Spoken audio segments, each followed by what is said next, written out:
Hello students, in last video we have discussed about quantitative methods. कुछ हम लोगों ने डिस्कस भी कर लिए थे, bank rate, repo rate, reverse repo rate, open market operations. Today we will discuss CRR and SLR. What is CRR? Cash reserve ratio. We can say it CRR. It refers to the minimum percentage of a bank's total deposits required to be kept with the RBI. Cash reserve ratio एक ratio है जो जितने भी commercial banks हैं उनको एक minimum percentage अपने total deposits की, जितना भी पैसा इनके पास डिपॉजिट होता है टोटल डिपॉजिट, उस टोटल डिपॉजिट का एक परसेंटेज इनको आरबीआई के पास जब डिपॉजिट करवाना होता है, that is cash reserve ratio. Means commercial banks को अपनी टोटल डिमांड डिपॉजिट का एक परसेंटेज आरबीआई के पास डिपॉजिट करना होता है, that is cash reserve ratio. And the ratio, current ratio is 3%. CRR अभी जो चल रही है दैट इज 3%. फॉर एग्जाम्पल, अभी जैसे मान लीजिए CRR जो है that is in between 3 and 15%, 3 और 15% के बीच में ही CRR रहती है. और ये जो CRR जो रेट है ये डिसाइड करते हैं आरबीआई के गवर्नर. एंड फॉर एग्जांपल अभी जो CRR है that is 3. This means that the bank will have keep ₹3 with RBI whenever bank deposit increase by ₹100. अगर बैंक 100 रुपीज़ से डिमांड डिपॉजिट इंक्रीज कर रहे हैं तो ₹3 उनको किसके पास जमा करवाने होंगे, आरबीआई के पास डिपॉजिट करवाने होंगे. That is cash reserve ratio. Now how we can use cash reserve ratio to control money supply in our economy. Economy में हम कैश रिजर्व रेशो को यूज करते हैं. For example rise in CRR. अगर मान लीजिए CRR बढ़ा देते हैं, अगर आरबीआई 3% से CRR को मान लीजिए 5%, 6% अगर कर देता है, तो इट मीन्स जो कमर्शियल बैंक्स हैं उनको ज़्यादा पैसा किसके पास डिपॉजिट कराना पड़ेगा, आरबीआई के पास. मान लीजिए CRR बढ़ा दी उन्होंने, तो कमर्शियल बैंक को जो कैश रिजर्व है वो क्या करना पड़ेगा, ज़्यादा आरबीआई के पास रखेंगे और उनके खुद के पास क्या बच गया, कम.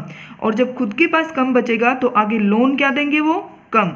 लोन कम देंगे तो मार्केट में मनी सप्लाई क्या हो जाएगी, फॉल. और मनी सप्लाई फॉल होने से हमारी मार्केट में क्या कंट्रोल हो जाएगा, इन्फ्लेशन कंट्रोल हो जाएगा. इन्फ्लेशन कंट्रोल मीन्स कि जो प्राइस लगातार बढ़ रहे थे due to increase in money supply, यानी कि जो मार्केट में पैसा बहुत ज़्यादा था तो इससे क्या हो रहा था, मार्केट में इन्फ्लेशन आ रहा था, प्राइसेस बढ़ रहे थे. लेकिन जब मनी सप्लाई फॉल हो जाती है तो इसके कारण क्या होगा, लोगों के पास पैसा नहीं होगा, और पैसा नहीं होगा तो इससे डिमांड कम करेंगे, और डिमांड कम करेंगे तो प्राइसेस कम हो जाएंगे, और प्राइसेस कम होने से इन्फ्लेशन कंट्रोल हो जाएगा. इसका अपोजिट है fall in CRR.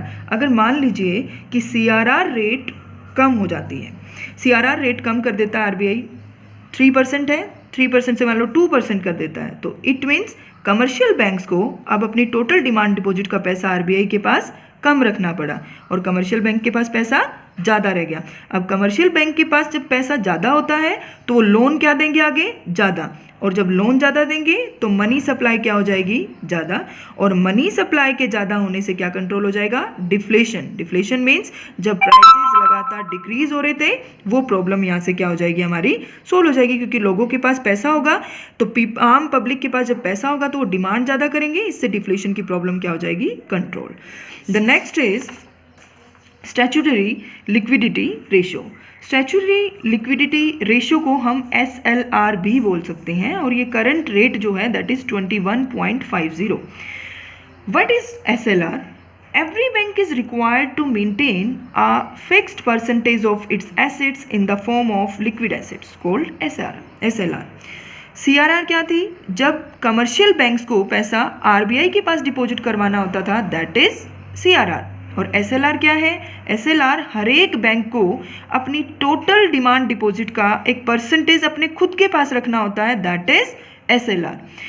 Means liquid assets, यहाँ पे मैंने वर्ड यूज किया कि हर एक बैंक को लिक्विड एसेट अपने पास रखनी होती हैं, दैट इज SLR. और लिक्विड एसेट्स क्या होती हैं, liquid asset means cash, gold, unencumbered approved securities. Cash and gold हमें क्लियर है. What is unencumbered approved security? ये वो सिक्योरिटीज होती हैं जिनके अगेंस्ट में कोई लोन नहीं होता है या जिनके अगेंस्ट में कोई क्लेम नहीं होता, that is unencumbered approved security. जैसे फॉर एग्जांपल मान लीजिए एक कार है, उस कार बिल्कुल एक क्लेम फ्री है। क्लेम फ्री मीन्स ना उसके ऊपर कोई लोन है ना ही मतलब बिल्कुल free, that is unencumbered means unencumbered approved security is that security against which not any other claim is there. Now कैसे SLR को यूज़ करके हम मनी सप्लाई को कंट्रोल करते हैं? अगर हम राइज कर देते हैं SLR को, SLR अगर बढ़ा देती है RBI, सो अब SLR बढ़ा दी तो जितने भी कमर्शियल बैंक्स हैं उनको अपने पास खुद के पास क्या रखना पड़ेगा, अमाउंट ज़्यादा रखना पड़ेगा, क्योंकि अगर SLR बढ़ा दी तो खुद के पास अमाउंट ज़्यादा रखेंगे, अमाउंट खुद के पास ज़्यादा रखेंगे तो लोन क्या देंगे, कम, और लोन कम देंगे तो मार्केट में मनी सप्लाई क्या हो जाएगी, फॉल, और मनी सप्लाई के फॉल होने से इन्फ्लेशन क्या हो जाता है, control. Next is fall in SLR। अगर मान लीजिए SLR रेट को कम कर देता है RBI तो इससे क्या होगा, इससे अब जितने भी बैंक्स हैं उनको अपने पास क्या रखना है, कम अमाउंट रखेंगे वो, यानी कि जो लिक्विड एसेट्स मैंने अभी डिस्कस की थी, ये लिक्विड एसेट्स वो अपने पास कम रखेंगे, और जब अपने पास कम रखेंगे तो इट मीन्स वो क्या देंगे, लोन देंगे, और लोन देने से क्या हो जाएगी, मार्केट में मनी सप्लाई ज़्यादा हो जाएगी, और मनी सप्लाई ज़्यादा होने से डिफ्लेशन क्या हो जाता है, हमारा कम्बैट हो जाता है, इनकी डिफ्लेशन हमारा कंट्रोल हो जाता है, क्योंकि मार्केट में पैसा आएगा, पैसा आने से लोग डिमांड ज़्यादा करेंगे, और डिमांड ज़्यादा करने से जो प्राइजेस लगातार डिक्रीज हो रहे थे वो प्राइजेस अप होने स्टार्ट हो जाएंगे, तो इससे क्या होगा, हमारा डिफ्लेशन कम्बैट हो जाएगा। So that's all for today.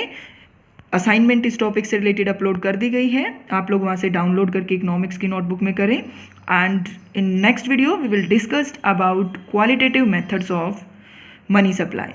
Thank you student.